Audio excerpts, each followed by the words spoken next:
اس واقعے سے یہ بتانا چاہتا ہوں،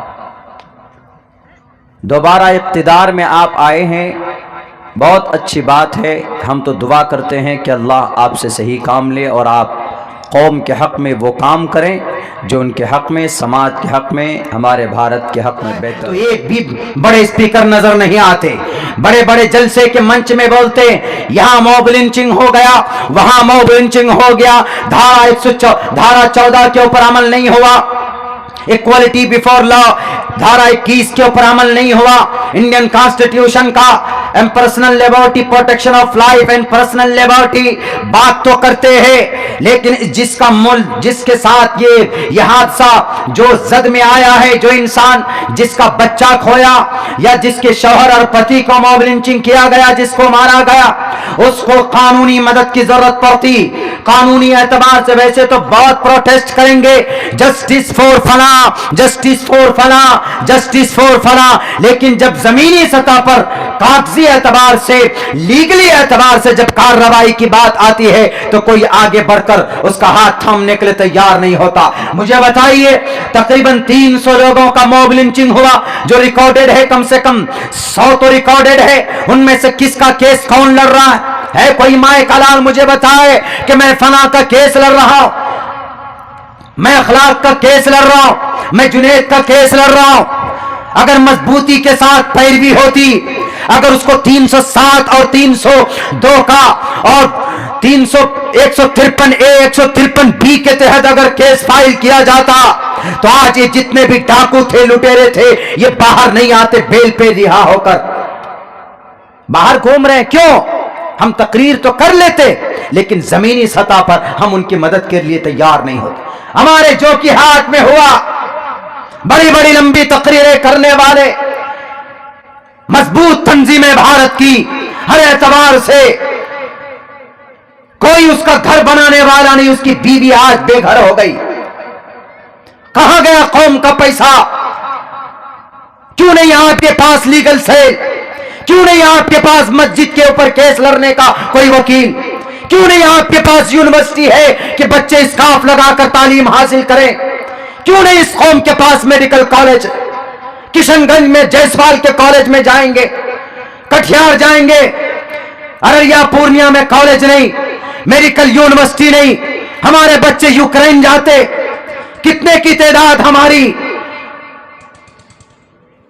گاڑی مل گئی، عہدہ مل گیا، فارچونر پہ گھومیں گے، اور قوم لٹ جائے پٹ جائے۔ قوم کو ہم کہیں گے کہ تمہارے ایک دن میں 1 روپے چاہیے، اگر پورے بھارت کے اندر 25 کروڑ مسلمان ہے تو ایک دن میں 25 کروڑ روپے جمع ہوگا کہ نہیں ہوگا؟ 30 دن میں کہاں جائے گا وہ پیسہ؟ کتنے کروڑ کو پہنچے گا اور 1 سال میں کتنے ارب کو پہنچے گا؟ ہم لات ماریں گے RSS کی یونیورسٹی کو، لات ماریں گے ہم بھوپال کی یونیورسٹی کو، نہیں چاہیے ہمیں کوئی یونیورسٹی۔ کیوں؟ کیونکہ ہمارے پاس اربوں کا انکم ہے، ہم خود اپنی یونیورسٹی بنائیں گے، ہم خود اپنے بچیاں ہماری وہاں پر تعلیم حاصل کرے گی، کوئی مائے کلال ہماری بچی کی اسکارف کے اوپر آواز نہیں اٹھائے گا، ہماری بچی کے حجاب کے اوپر کوئی بات نہیں کرے گا، اس کی زبان کاٹ دی جائے گی اور سمویدھان کے اعتبار سے اس کی زبان میں تالے لگا دیے جائیں گے۔ لیکن ہمیں آگے بڑھنا ہوگا تب نا، پیٹیشن داخل کرنے سے کچھ نہیں ہوگا، زمینی سطح پر کام کرو۔ پورا بھارت ہندوتوا کے نرگے میں جا چکا ہے۔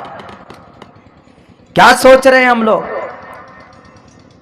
کہ بس صرف تقریروں سے، احتجاج سے، پروٹیسٹ؟ کچھ نہیں ہوگا۔ 313 دن تک پروٹیسٹ چلا کہ نہیں چلا؟ کچھ بگڑا؟ نہیں بگڑا۔ کیوں؟ اندر سے ہندوتوا مائنڈ کام کر رہا ہے۔ 500 روپے پیٹرول خرید کر گاڑی چلائیں گے لیکن ظلم اقتدار پر بیٹھے ہوئے ظلم کرنے والے ظالم کو اقتدار سے ہٹا نہیں سکتے۔ کیوں؟ کہ ان کا زمینی سطح پر اتنا مضبوط۔ بنگال میں ایک معمولی ورکر پر حملہ ہوتا ہے تو بھارت کی مضبوط پارٹی کا راشٹریہ ادھیکش اس کے گھر پہ پہنچتا ہے، اور ہمارے یہاں تو ایسا ہے